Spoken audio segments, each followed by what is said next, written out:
Nietzsche dizia: não são as coisas em si que nos oprimem, mas as opiniões que temos sobre elas. E isso tem tudo a ver com o tema que a gente vai debater hoje, porque muitas vezes não é a realidade que nos prende, mas sim as crenças que nós carregamos sobre elas. As crenças nos dizem: eu não sou bom o bastante, isso não é pra mim, eu não vou conseguir. Essas vozes acabam se tornando correntes invisíveis que nos impedem muitas vezes de tentar ou até mesmo de crescer ou enxergar quem realmente nós somos. Bom, no episódio de hoje eu quero conversar com vocês sobre essas crenças limitantes que sabotam a nossa vida e como a gente pode transformar todas elas em algo que nos impulsione, ao invés de nos travar necessariamente. Sejam muito bem-vindos ao Como Pode. Aqui nós tratamos sobre filosofia e religião na sociedade moderna.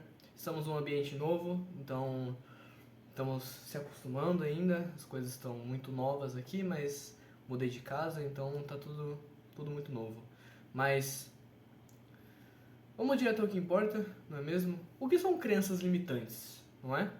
São ideias enraizadas que muitas vezes nós acreditamos como verdades absolutas ou muitas vezes que limitam nossa visão e ação sobre alguma coisa.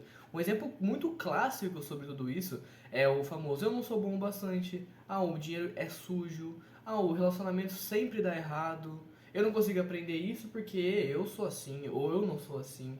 Entende? Muitas coisas, quando são relacionadas a comportamentos clássicos de exemplos de crenças limitantes, sempre se retratam a algo que normalmente vem da infância, do pai, da escola, da religião, da cultura. Algo sobre isso como se fosse um software invisível rodando na nossa mente. Não como algo que nós escolhemos, mas sim como algo que foi implantado em nós. Como algo como uma verdade absoluta ou como algo que nós deveríamos fazer independente da circunstância. Certo? Isso aí vamos retratando aqui, começando sobre os pais, né? Muitas vezes nós temos crenças sobre os pais de coisas, sejam palavras, sejam ações, sejam atitudes, sejam religiões, que são impregnadas dentro de nós e que nós colocamos algumas crenças que limitam muitas vezes nosso livre-arbítrio, não é mesmo? Afinal de contas, vamos supor um exemplo aqui. Existem pais que não gostam que a criança coloque um piercing, a adolescente, o jovem coloque um piercing ou faça uma tatuagem antes dos 18.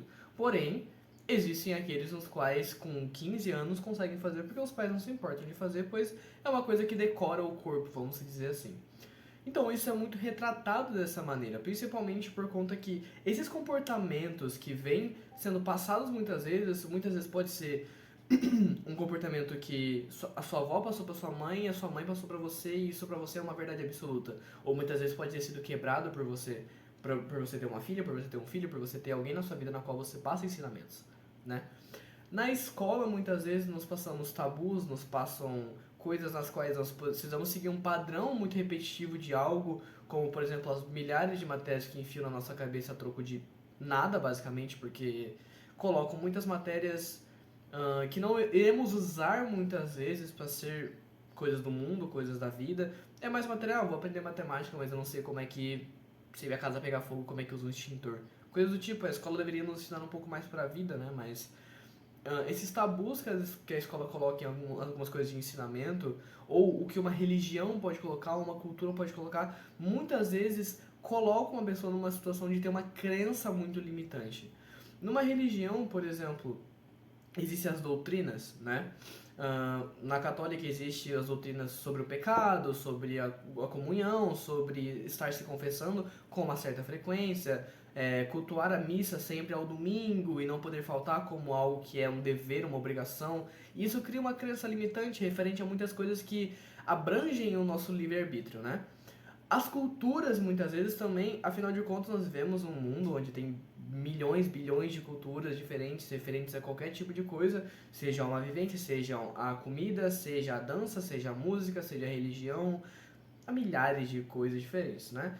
Nós vivemos até num país onde as cidades têm crenças diferentes, então essas crenças, muitas vezes, a palavra crença é muito ligada à religião, né? Minha crença é em Jesus, a minha crença é em Alá, a minha crença é em Oxalá.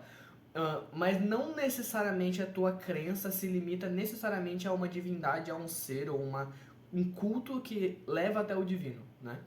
A crença muitas vezes ela é quase um padrão repetitivo de algo que coloca como um padrão a ser seguido. Porém, como que isso tudo acaba te sabotando? Como isso tudo acaba prejudicando uma pessoa muitas vezes? Porque tudo isso faz você se autocensurar antes mesmo de tentar, ou antes mesmo de desejar, ou quando você vai desejar, você coloca uma pedra no caminho e fala, não, isso é errado, não, isso é pecado, não, me ensinaram de tal jeito, então não posso fazer de outro jeito. Meio que engessando algo e que fechando muitas portas ao mesmo tempo. Faz você ter um ciclo de autossabotagem de eu não consigo, aí a pessoa não consegue fazer isso, ela não tenta, ela não consegue mesmo, e ela reforça essa crença, entende? Isso acaba sendo um ciclo doentio de uma coisa criada na sua cabeça por algo que você se limitou por ter sido passado de alguém pra você. E não porque você viu e você falou, tá, isso aqui não é pra mim. E isso, independente da sua área, independente se estamos falando de religião, se estamos falando de relacionamento, se estamos falando de cultura, ensino, independente. As crenças limitantes não se abrangem apenas a coisas específicas, se abrange a uma grande quantidade de coisas, né? Bom, dentro do relacionamento até, nós temos até uma parte que, por exemplo, existem pessoas nas quais falam que não merece ser amado, que não merece ser amado, que aceita muito poucas coisas e vive frustrações no fim. Quantos casamentos nós não vemos que são frustrantes, na verdade, para as pessoas, porque simplesmente a pessoa não merece, acha que não merece ser amada, aceita muito pouco, e quando vê, tá se afundando em alguma coisa e termina um relacionamento a troco de nada, sendo que ela nunca foi feliz porque ela nunca aceitou o que ela realmente merece. E muitas vezes isso pode trazer a limitação das oportunidades, não é mesmo? Isso não é pra mim, então não aplique e eu não vou crescer. As oportunidades da vida elas vêm conforme o tempo, né? Eu digo que uma oportunidade ela pode até bater 2 vezes na porta, porém a chance é muito baixa, né? A crença do isso não é pra mim é muito complicado porque você deixa de aplicar aquilo tudo que você tem uma vontade, que você tem um desejo, que você tem um sonho, que você acha que você quer, e você vai e você acaba não crescendo porque você acha que você não merece, você acha que não é pra você aquilo que você tá tentando dentro de uma oportunidade, seja de emprego, seja de vida, independente de qual seja, né? E como nós podemos ver como funciona uma crença limitante, aonde ver uma crença limitante, né? Essa ideia é realmente minha ou foi colocada em mim? Eu acho que essa é a pergunta crucial a se fazer quando vamos estar tratando sobre uma crença limitante, né? Reservar algumas frases automáticas que você tipo repete para si mesmo e reparar em áreas específicas da sua vida onde você sente que sempre foi muito travado. Alguma área na qual você vê que não anda, alguma área que você vê que não tem um movimento em si, apesar de você ter um desempenho, uma força em cima disso.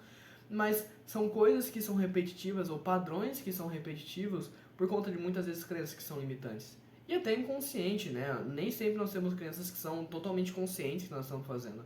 Por isso é muito importante o exame de consciência sobre o que estamos fazendo sobre isso, né?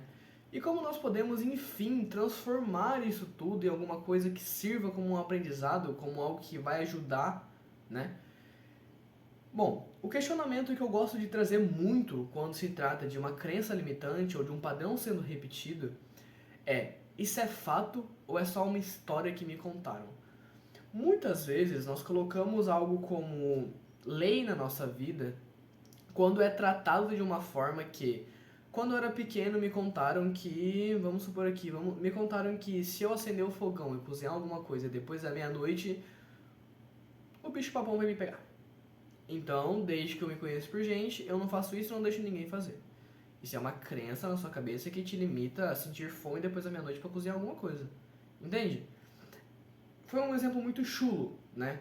Mas, de fato, se você for colocar no papel mesmo como se compara uma crença limitante a algo, isso se encaixa muito bem porque é algo que foi colocado ou encaixado em você por alguém, que você passou para si mesmo e tentou passar para o próximo que vem adiante de ti, não é? E a reprogramação disso tudo, trocar em si, do eu não consigo por eu ainda não consigo, é algo que eu coloquei na minha vida que é muito importante. Porque, colocamos aqui, palavra tem poder, correto? O que nós colocamos como intenção é aquilo que vem até nós. Aquilo que nós colocamos como crença ou como o que eu realmente quero vem até mim. Então, se tudo que eu quero vem até mim, então tudo que eu falo também é previsível do que vai acontecer. Certo? Então, o eu não consigo significa que eu não sou capaz muitas vezes de fazer. Eu não consigo correr na rua por mais de 30 minutos seguidos. Eu ainda não consigo correr na rua por mais de 30 minutos seguidos, mas eu vou conseguir. Entende a diferença do eu não consigo, eu não sou capaz, do eu ainda não consigo, porém vai chegar o dado momento que irei conseguir. E isso tem uma grande diferença não só na parte simbólica do peso da palavra, mas sim na parte energética, daquilo que nos atrai, daquilo que nós puxamos para si mesmo. Porque a partir do momento que você puxa apenas coisas ruins, falando que não é possível, que não é capaz, que não consegue, que não merece, você atrai coisas negativas para si mesmo que atraem a desgraça, que atraem as coisas que você de fato não vai conseguir, mas não necessariamente porque você não consegue fisicamente correr na rua, mas porque você não consegue mentalmente fazer isso. Então, você mentalmente se impede de fisicamente fazer algo, né? E uma referência para tudo isso é conviver com pessoas que provam o contrário do que você acreditava. Concordamos aqui que o ambiente é aquilo tudo que nos afeta, né? O ambiente é tudo aquilo que nós temos uma energia. Por exemplo, eu estou no meu quarto, porém eu convivo com o pai e com a minha mãe. Então a energia do meu pai emana sobre a da minha mãe, a da minha mãe sobre mim e a minha sobre a do meu pai. Nós temos um triângulo de energias dentro de casa que emanam sobre um ao outro, certo? Então vamos supor aqui que eu acredito firmemente que o meu podcast vai ter milhões de views esse episódio. Porém, o meu pai ou minha mãe ou alguém vem dizendo ao contrário. São duas energias que estão contra uma outra. Uma energia positiva dizendo sobre esperança, dizendo sobre expectativas, dizendo sobre prosperidade, dizendo sobre coisas boas, e uma energia ruim vindo uma contra a outra, né? Então, isso é provar o contrário daquilo que você está querendo ou tentando fazer ou já fazendo, dependendo da situação. Então, essas energias é o que tem que ser tomado cuidado quando se trata de abrir muita boca sobre aquilo que você quer fazer na sua vida. Não tô falando pra você não falar com seus pais, ou com a sua mãe, ou com a sua namorada, ou com a pessoa que você convive, mas tomar muito cuidado a quem você se refere às coisas que você tem como sonho, como desejo. Porque muitas vezes as pessoas estão contra você, seja na inveja, seja... Às vezes nem porque ela está contra uma ideia, mas é porque ela queria tanto fazer isso, mas ela não consegue, que quando você consegue, a pessoa fica com um ódio de você. Então são energias ruins emanadas de alguém que não quer necessariamente um futuro próspero ou um futuro bom pra você. E eu diria que a chave pra tudo isso é entender que a crença ela não é destino. A crença nunca foi destino. Ela é programação. E toda programação, uma hora tem que ser reescrita. Ela pode ser reescrita. Isso não tem uma coisa que seja, nossa, não posso reescrever o que eu fiz. Toda programação ela pode ser reescrita. Toda.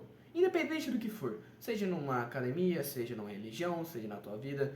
Afinal de contas, estamos sempre podendo mudar, né? Antes tarde do que mais tarde. Por conta que nós podemos, muitas vezes, independente da razão de estarmos mudando de alguma coisa, se nós temos convictamente no nosso coração que nós devemos mudar, que nós devemos reprogramar, que nós devemos ter uma atitude melhor ou mudar uma certa atitude, independente da área que seja, nós temos noção que isso pode ser bom para nós. E a partir desse momento, a reescrita da sua história, a reescrita da sua programação mental, você consegue entender que toda essa reescrita não é um destino de crença, é uma reprogramação. É algo que você coloca como uma prioridade e você começa a tratar como uma prioridade realmente, né? Tem muitos filósofos que falam bastante sobre isso, até que eu comecei o vídeo hoje falando sobre Nietzsche, porque é um filósofo que eu acho bem interessante, e quando ele fala que não são as coisas que nos oprimem, mas as opiniões que temos sobre elas, se trata não só sobre o que eu tenho opinião sobre você, mas também sobre o que você tem opinião sobre mim.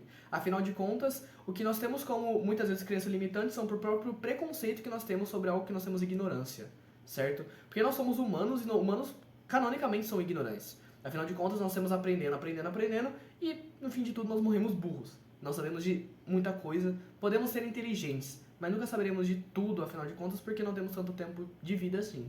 Mas as coisas que muitas vezes temos de opiniões que oprimem algo, que nos oprimem, é por conta da ignorância. É por conta de uma pessoa que tem uma crença limitante que limita o teu pensamento. Ou ao contrário, você pode ter uma crença limitante sobre algo que oprime uma opinião alheia. E isso, Nietzsche trata muito bem sobre isso. É, inclusive, uma frase muito boa e um filósofo muito bom, caso queiram pesquisar.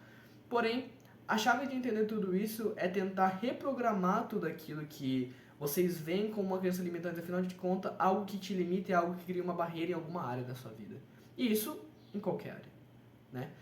E eu quero encerrar esse episódio aqui de hoje com uma frase muito importante de Sêneca, que ele dizia: não é porque as coisas são difíceis que não ousamos, é porque não ousamos que elas são difíceis.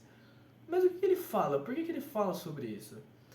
Muitas vezes as coisas nas quais nós colocamos uma barreira falando, pô, é muito difícil fazer isso, não é porque a gente não ousa fazer que ela é difícil. É porque nós não ousamos fazer ela, que ela se torna cada vez mais difícil. Porque não é muito complicado fazer supino com 100 quilos, se você treina e se você tem uma constância. Mas se você acha que é difícil fazer supino com 100 quilos, então automaticamente você para de fazer supino. Aí se torna mais difícil. Isso resume basicamente tudo que a gente falou aqui. Porque nossas crenças limitantes muitas vezes criam muros e, na real, é um local onde só deveria existir uma porta e não um muro. Quando ousamos questionar essas vozes, a gente dá um primeiro passo para transformar como somos e quem nós somos e como nós vamos viver. Então eu vou deixar essa reflexão para vocês aqui, para que vocês possam comentar comigo e eu entender um pouco da opinião de vocês sobre, mas quais muros você vai começar a derrubar hoje? Bom, eu vou ficando por aqui. Eu espero que tenham gostado do episódio. Estamos num cenário novo, um episódio um pouquinho mais rápido. Espero que tenham gostado. Fiquem bem. Continuem acompanhando o nosso canal no TikTok, no Instagram, nos Shorts e no YouTube. Muito obrigado pela audiência de vocês. Fiquem todos bem. E que Pai Oxalá abençoe todos. Valeu!